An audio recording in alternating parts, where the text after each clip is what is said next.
Today guys, I'm going to show you how to set these settings to fine-tune your side imaging.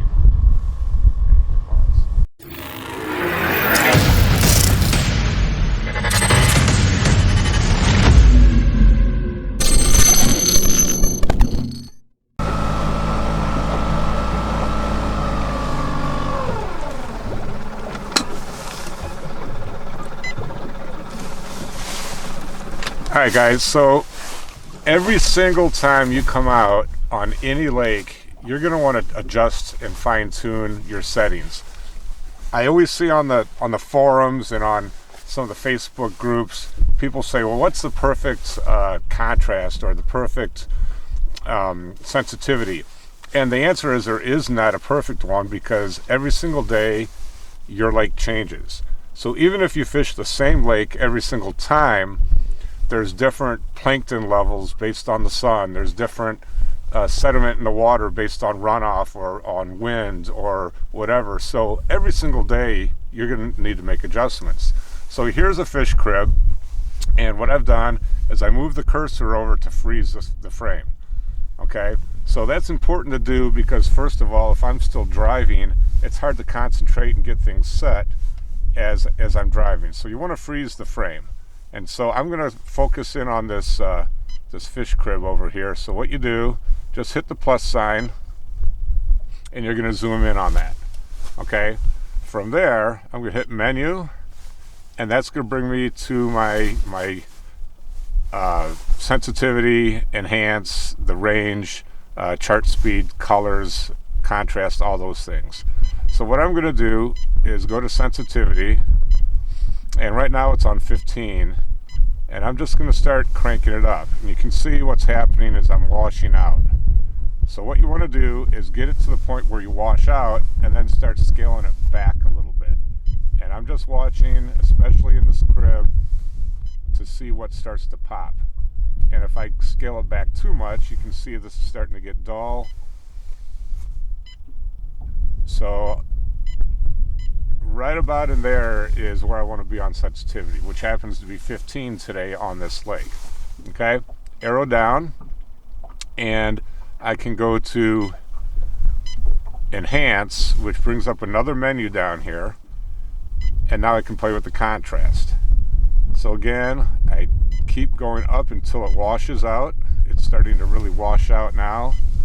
Incidentally guys, the lighter means it's a harder bottom or rock or possibly fish, that because there's so much of it, that's not going to be fish. Right here and here, these little specks are most likely fish. And again, these little specks here, those are probably perch or bluegill, maybe some crappie. So I'm backing off the contrast ever so slightly, and I think right about there seems to be the best contrast. Now sharpness, there's debate on this. A lot of people run it off totally.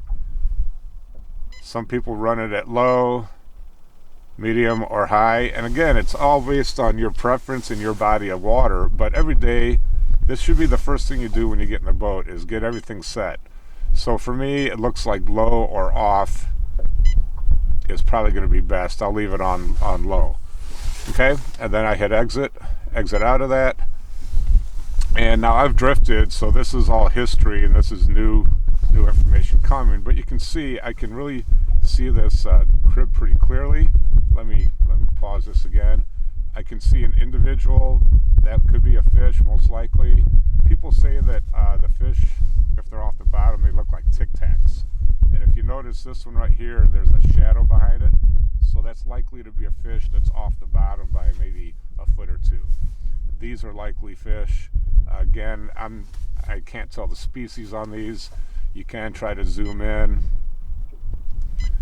to try to figure out the species. So again, I hit the plus sign, but it's just a blob. It all depends. If the fish is sitting this way, straight at you, you're only getting a short image of it compared to if it's sideways. And I see the shadow, then you might be able to figure out if it's a muskie or a walleye or a bass or whatever.